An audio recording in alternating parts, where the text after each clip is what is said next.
Jeg er bibliotekar, Ja. og mit seneste job, det var at være stadsbibliotekar i Lyngby.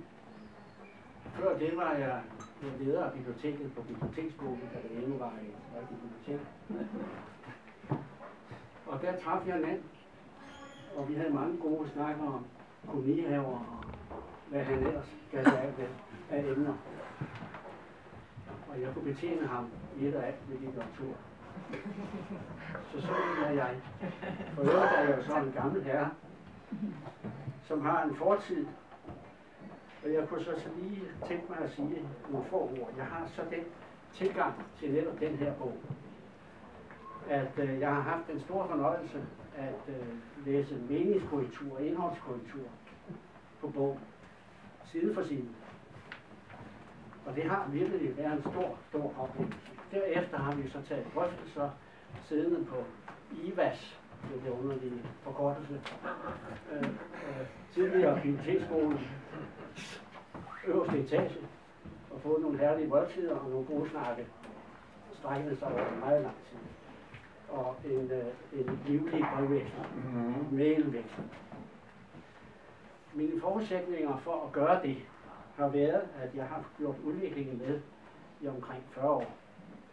Fortrinsvis i folkebibliotekerne, men også en årrække i forskningsbibliotekerne.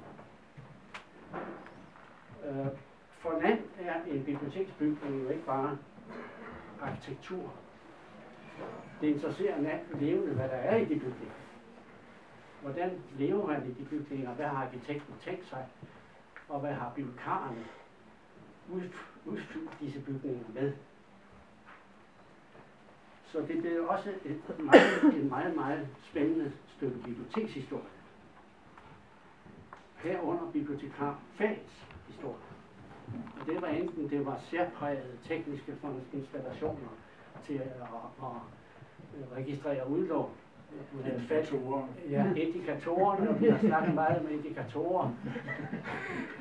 Det er et monstrum af et metalinstrument, som registrerede, hvor man kunne selv i og for sig se, om en bog var hjemme eller udlånt, og hvor man kunne registrere sit eget udlån, lægge et lånerkort i, et udlånskort eller et token eller noget.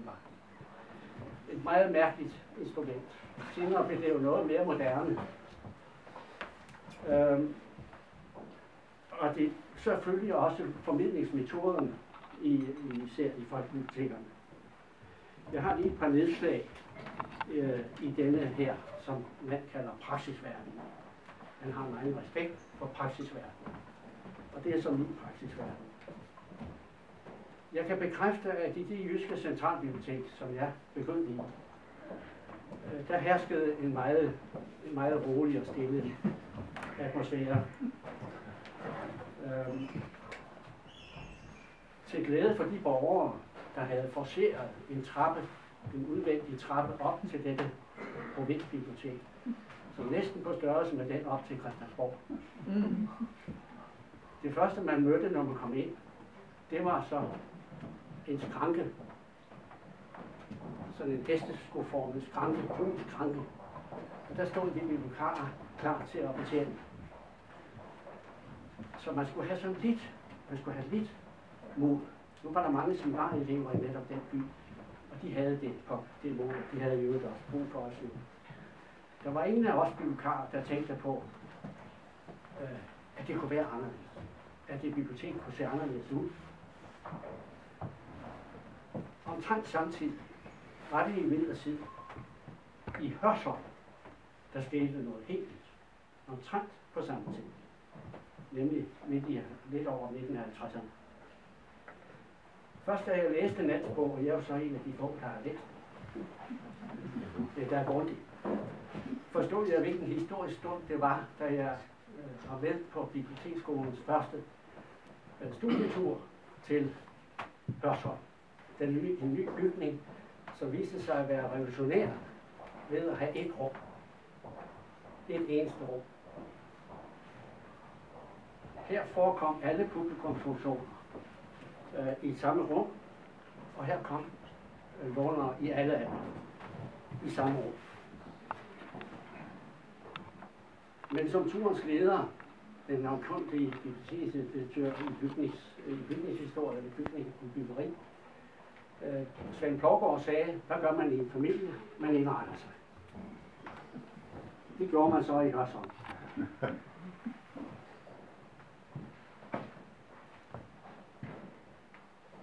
Først, da man begyndte at bygge meget store enrumsbiblioteker, blev det et problem. Med støj fra børn især.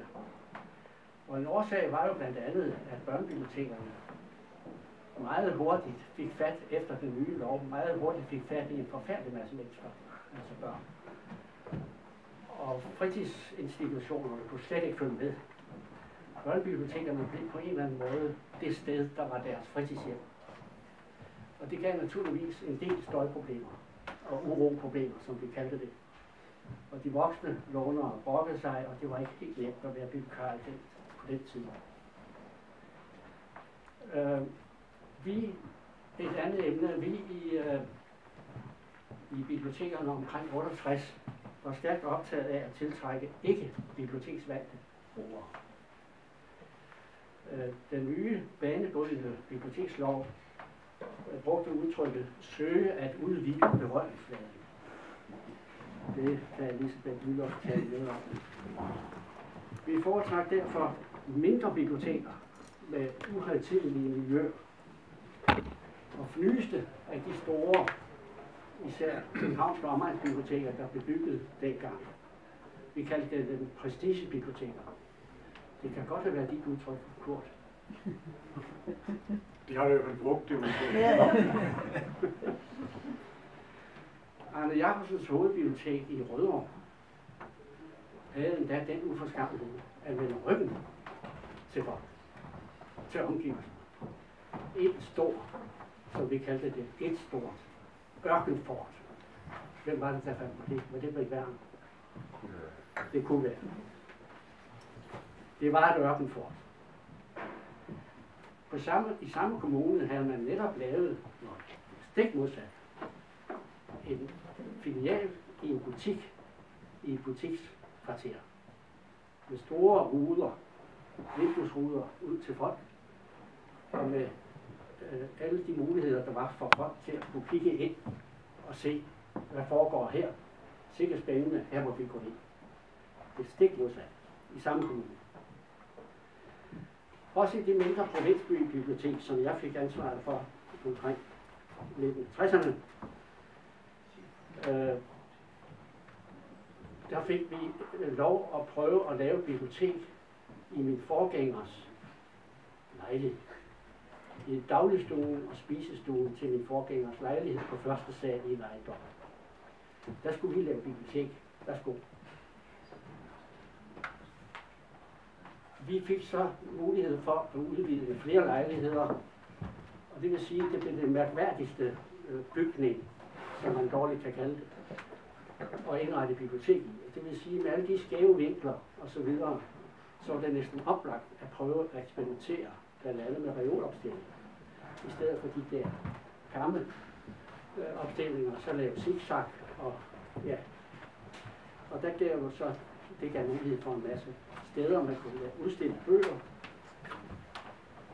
Vi talte om, og det tror jeg var dit udtryk, Kurt, at redigere biblioteket. Det synes jeg var et glimrende udtryk. Daglig redaktion. Min praksisverden sluttede sjovt nok på et af de store prestigebiblioteker. Nu synes jeg ikke længere, det var så prestigefyldt. Nu synes jeg godt, det havde udviklet sig til et fantastisk dejligt kulturcenter. Stadsbiblioteket i Lyngby. Man havde, som Plovgaard sagde dengang, affundet sig med hinanden. Jeg kan kun ønske, at når I tager fat i bogen og begynder at læse den, at I så gør på samme måde, som vi gjorde i vores lille provinsbybibliotek. Går på opdagelse i den. Lad jer overraske. I vil opdage masser af ting, som I ikke anede eksisterede. Og I vil lære meget nyt. Tillykke med bogen her. Tak skal du have.